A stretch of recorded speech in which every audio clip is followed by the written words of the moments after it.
Bismillahirrahmanirrahim. Assalamualaikum warahmatullahi wabarakatuh. Apa kabar semua Bapak Ibu guru dimanapun berada? Semoga kita semua selalu dalam lindungan Allah Subhanahu wa Ta'ala. Amin.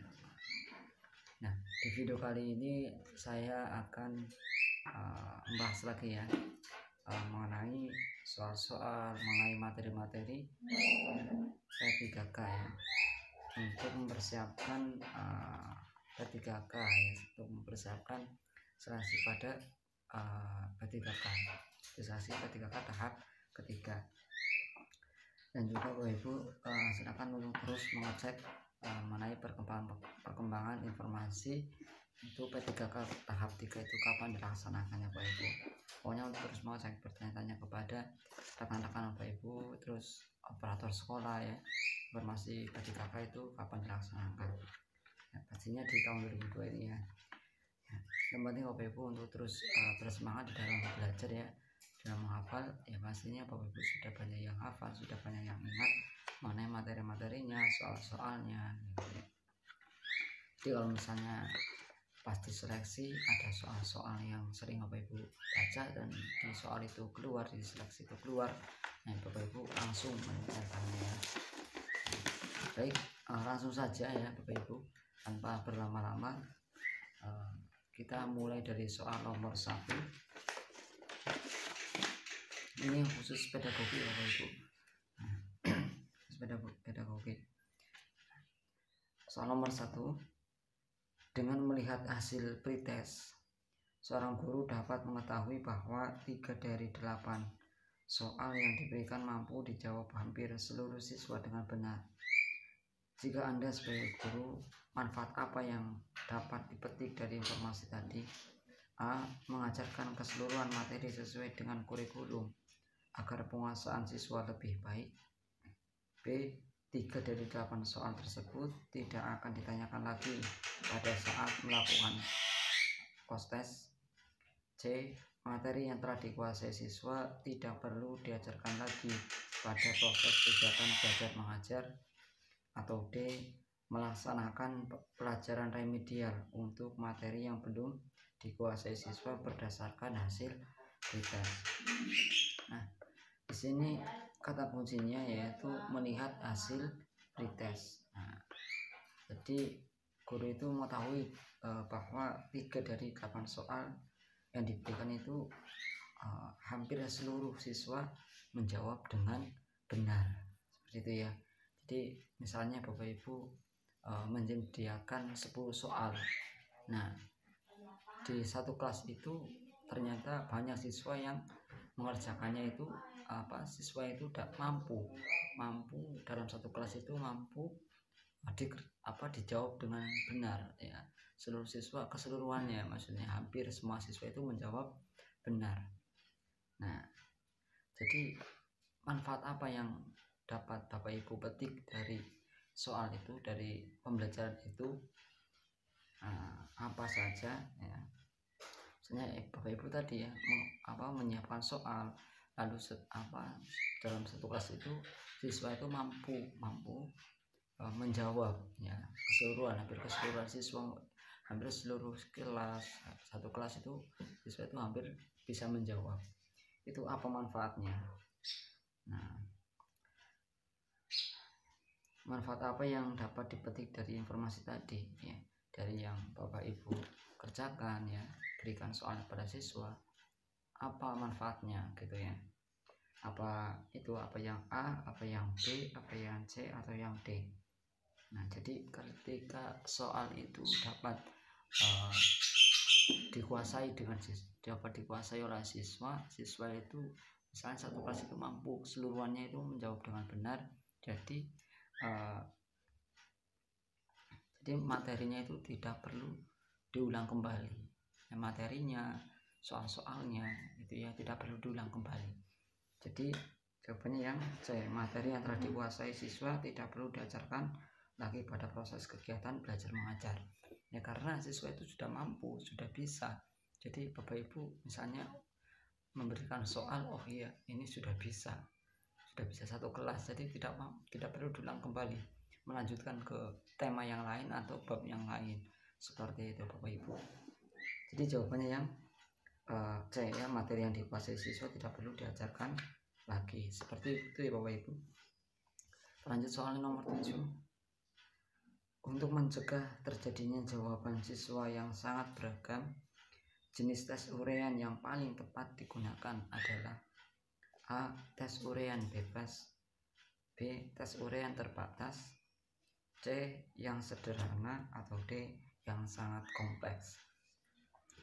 Nah, untuk mencegah terjadinya jawaban siswa yang beragam, yang sama ya, misalnya siswa itu dalam menjawab, misalnya dari beberapa siswa itu menjawabnya beragam, ada yang sama ya, banyak yang sama jawabannya.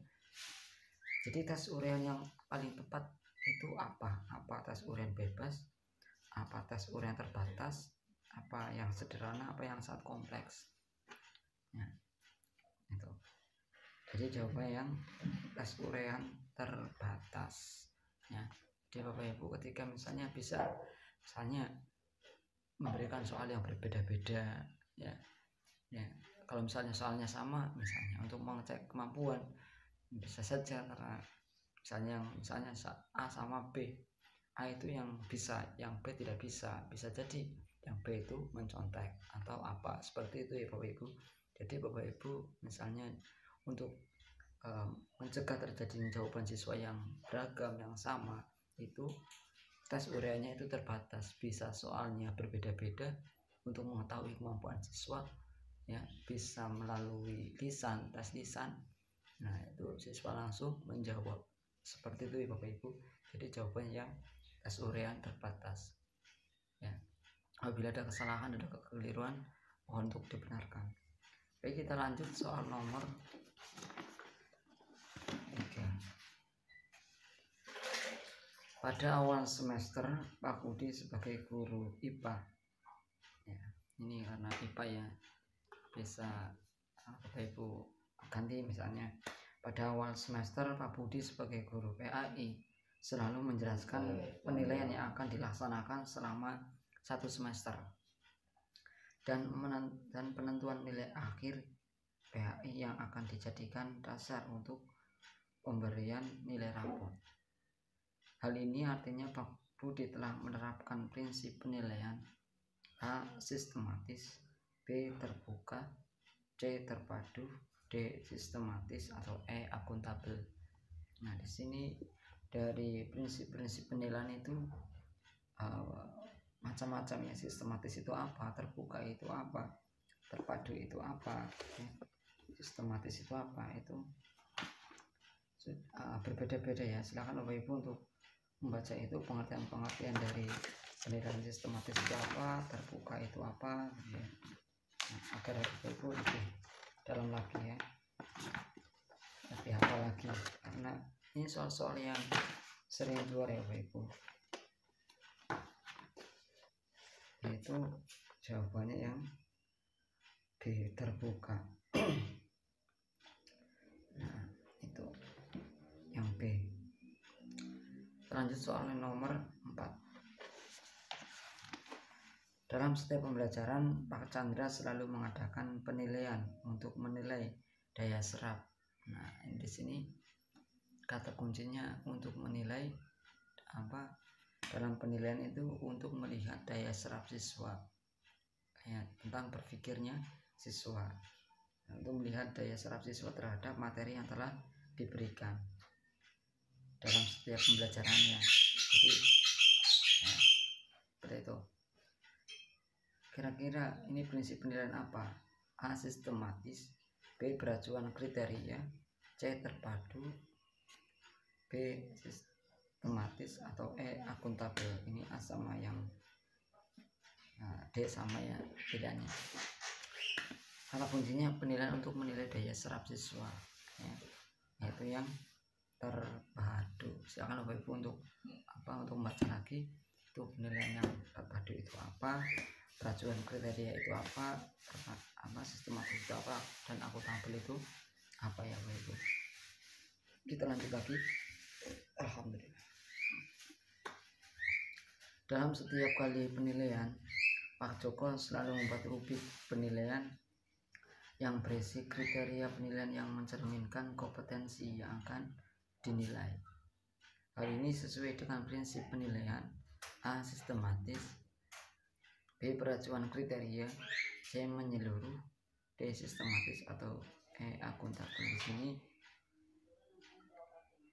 Pak Joko itu selalu membuat rubrik dalam setiap penilaian, ya, yang berisi kriteria penilaian yang mencerminkan kompetensinya, ya, yang akan dinilai. Jadi di sini sesuai prinsip penilaian apa peracuan kriteria, apa menyeluruh, apa akuntabel, atau sistematis. Itu ya, sesuai mencerminkan kompetensi. Kalau membuat rubrik yang berisi kriteria, berarti ya peracuan kriteria. Sudah jelas ya Bapak Ibu? Nah, yang penting Bapak Ibu untuk terus bersemangat ya untuk di dalam belajar, dalam menghafal maupun materi-materinya maupun soal-soalnya. Demikian ini 5 prediksi untuk menghadapi seleksi P3K tahap ketiga. Yang penting terus semangat di dalam belajar, seperti itu Bapak Ibu ya. Baik, apabila ada kesalahan, ada kekeliruan dari yang saya sampaikan, mohon untuk dibenarkan, dan saya mohon maaf yang sebesar-besarnya, seterusnya. Wabillahi taufiq wal hidayah. Wassalamualaikum warahmatullahi wabarakatuh.